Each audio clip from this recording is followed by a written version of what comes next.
आप देख सकते हैं यहाँ पर रामचरितमानस की जो पत्तियां हैं उसको यहाँ पर जला दिया गया है और ओबीसी महासभा के लोग हैं जिन्होंने इस पत्तियों को जलाया है। आप लोगों ने इस पत्तियों को क्यों जलाया है?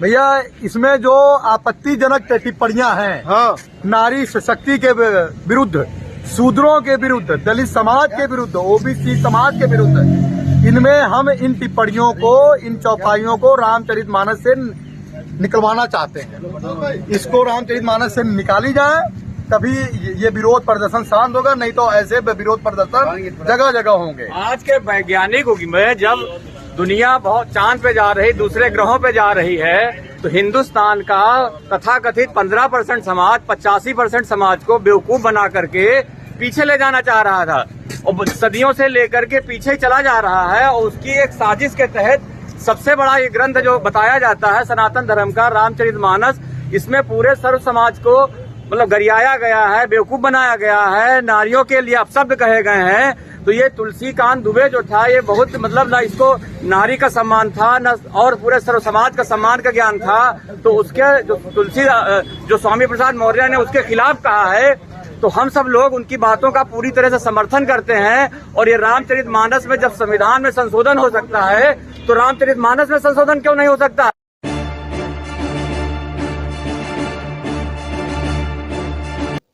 नमस्ते, हम हिंदुस्तानी चैनल में आपका स्वागत है। मैं हूं शिव मिश्रा। आज की चर्चा का विषय है रामचरितमानस। आप सभी अवगत हैं कि 2 दिन पहले ही लखनऊ में रामचरितमानस की प्रतियां जलाई गई और ये रामचरितमानस के प्रतियां जलाने वाले कोई दूसरे धर्म के अनुयायी नहीं हैं, ये हिंदू धर्म के लोग हैं। तो हम लोग इस पर चर्चा करेंगे कि आखिर ऐसा क्यों होता है कि हिंदू धर्म ग्रंथ ही निशाने पर रहते हैं और वह हिंदुओं द्वारा ही इस तरह के दुष्कृत्य किए जाते हैं। इसके पीछे की क्या राजनीति है? जैसा कि आमतौर से लोग कहते हैं कि जातिगत राजनीति को उभारने का प्रयास है, सब कुछ ठीक है। तो आइए हम इस घटनाओं पर सिलसिलेवार बात करते हैं। लखनऊ में वृंदावन योजना है, उसमें 5-6 व्यक्ति आते हैं और वह स्वामी प्रसाद मौर्य जिंदाबाद, अखिलेश यादव जिंदाबाद के नारे लगाते हैं और इसके बाद रामचरितमानस के पन्ने फाड़ते हैं और उनकी होली जलाते हैं।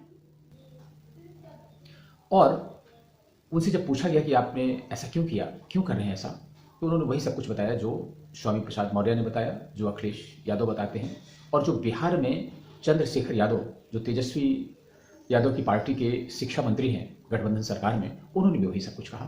तो आप ये समझिए कि जो पूरा ताना बाना है, जो पूरा है, ये एक बड़े नेटवर्क का हिस्सा है और बहुत बड़ा षड्यंत्र है। इसको सिर्फ छोटी सी राजनीति मानना उचित नहीं होगा। ये कहानी शुरू होती है बिहार से।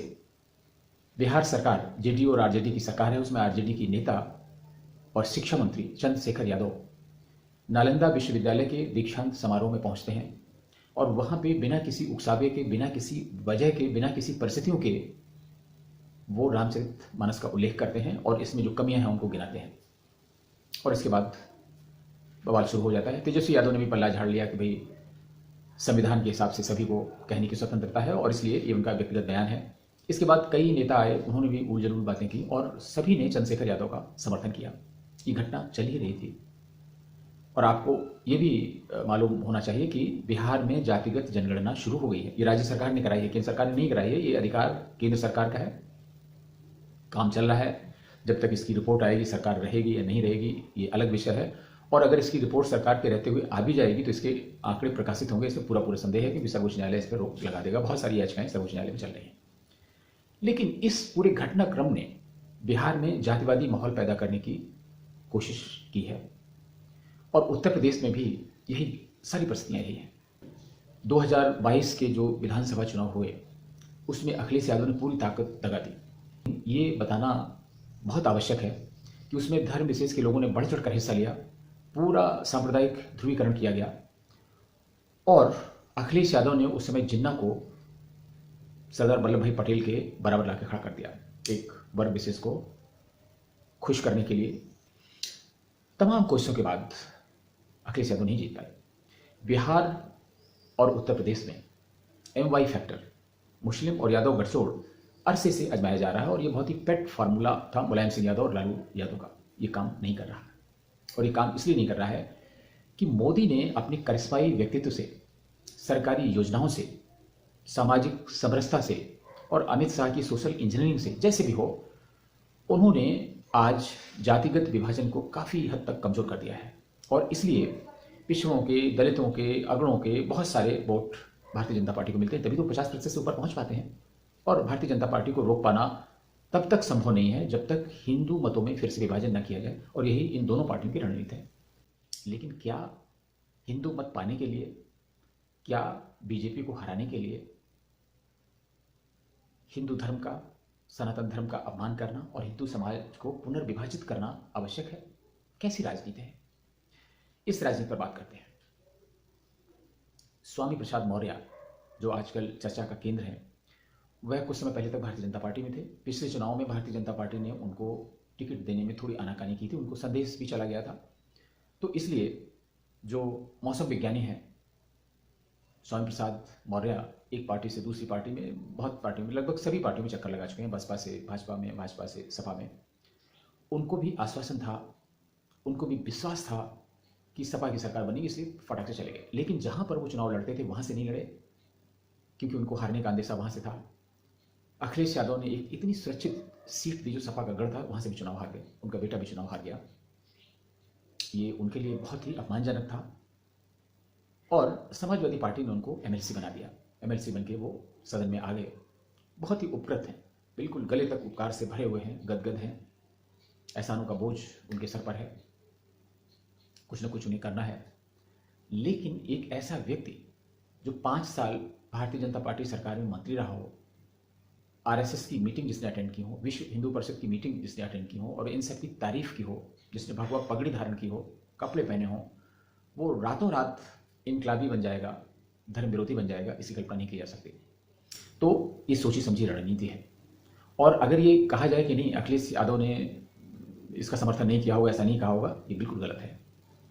अखिलेश यादव जिस तरह की भाषा इस्तेमाल करते हैं सरकार के लिए और जैसा रोज रोज ट्वीट और देते हैं, वो पहले पेज पे नहीं आते हैं उत्तर प्रदेश के समाचारों में, दूसरे पेज पर नहीं आते हैं, तीसरे पेज पर नहीं आते हैं। छोटे मोटे लोग जो काम करते हैं वो पेज 3 पे आ जाते हैं, लेकिन वो आज पेज 5, पेज 6, 7 तक चले गए और एक कॉलम आता है जिसमें फोटो फाइल से आती है उनकी। आप समझ सकते हैं कि उनका क्या करिश्माई व्यक्तित्व चल रहा है उत्तर प्रदेश में। लेकिन सुर्खियों में बने रहने के लिए एक बिहार की तर्ज पर उन्होंने योजना बनाई और ये अखिलेश यादव की पूरी सहमति से, बल्कि मैं तो यह कहूँगा कि अखिलेश यादव के कहने पर ही स्वामी प्रसाद मौर्य ने इतना बड़ा काम किया है। क्योंकि स्वामी प्रसाद मौर्य जिस कद के नेता हैं, कई बार मंत्री रहे हैं, बहुजन समाज पार्टी में भी उनका कद बहुत बड़ा रहा है। इस चीज़ का आगे पीछा नहीं समझते होंगे, इस चीज़ का प्रतिक्रिया नहीं समझते होंगे, ऐसा नहीं माना जा सकता। लेकिन हाशिए पे पड़े स्वामी प्रसाद मौर्य सुर्खियों में भी आना चाहते थे, इसके लिए कुछ भी करना पड़े, घर को तमाशा देखना पड़े, किसी को कोई पता नहीं। ये दिखाता है कि भारतीय राजनीति कितनी गिर चुकी है, कितनी गिर रही है, दिनों दिन गिरती चली जा रही है। तो स्वामी प्रसाद मौर्य ने कह दिया, लोगों ने विरोध किया और उनसे क्षमा याचना के लिए कहा कि अपने बयान को वापस लें और क्षमा मांगे। उन्होंने इसके लिए भी मना कर दिया और लगातार सुर्खियों में बने रहे। जब अखिलेश यादव से स्वामी प्रसाद मौर्य के वक्तव्य पर प्रतिक्रिया पूछी गई तो उन्होंने कहा कि हाँ, कुछ धर्म ग्रंथों में महिलाओं के प्रति, पिछड़ों के प्रति, दलितों के प्रति अपमानजनक भाषा का इस्तेमाल किया गया है जो नहीं होना चाहिए था। उन्होंने स्वामी प्रसाद मौर्य का बचाव किया, उन्हें संरक्षण दिया और लगे हाथों ये बात भी जोड़ दी कि वो स्वामी प्रसाद मौर्य से कहें कि वो जातिगत आरक्षण बढ़ाने के लिए, जातिगत जनगणना की दिशा में आगे बढ़ें। ये संकेत पर्याप्त था। इसके बाद अभी हाल ही में 2-3 दिन पहले स्वामी प्रसाद मौर्य और अखिलेश यादव की बंद कमरे में बात हुई, पूरी रणनीति निर्धारित की गई और स्वामी प्रसाद मौर्य ने फिर कहा कि हाँ, वो अपने बयान पर कायम है। इस बीच में अखिलेश यादव लखनऊ में आयोजित की जा रहे माँ पीताम्बरा के 108 कुंडी महायज्ञ में आहुति देने के लिए गए। वहाँ पर लोगों ने उनको काले झंडे दिखाए और शायद विरोध में नारे लगाए। तो अखिलेश यादव ने वक्तव्य दिया कि भाजपा के गुंडे हैं, भाजपा नहीं चाहती है कि हम मंदिर में जाएं, भाजपा नहीं चाहती है कि हम महायज्ञ में आहुति दें, क्योंकि भाजपा हमें शूद्र समझती है। आप उनके इस वक्तव्य से मतलब निकालिए, उन्होंने शूद्रों का अपमान कर दिया। इसका मतलब ये हुआ कि वो शूद्र नहीं है, भाजपा उनको समझती है लेकिन वो शूद्र नहीं है। अगर वो शूद्र होते और भाजपा फिर उनको मंदिर में न जाने देती, महायज्ञ में आहुति न देने जाती तो ठीक था। शायद ज़्यादा पढ़े लिखे हैं, उनको इसका अर्थ नहीं मालूम होगा, लेकिन उन्होंने वहाँ से आने के बाद में जो रिएक्शन दिया वो बहुत ही खतरनाक रिएक्शन है। दूसरे दिन उन्होंने कहा कि रामचरितमानस के बारे में तो उनको बहुत ज़्यादा मालूम नहीं, क्योंकि वो तो शूद्र हैं, हमें क्या मालूम हिंदू धर्म ग्रंथों में क्या है, रामचरितमानस में क्या है, हमें नहीं मालूम।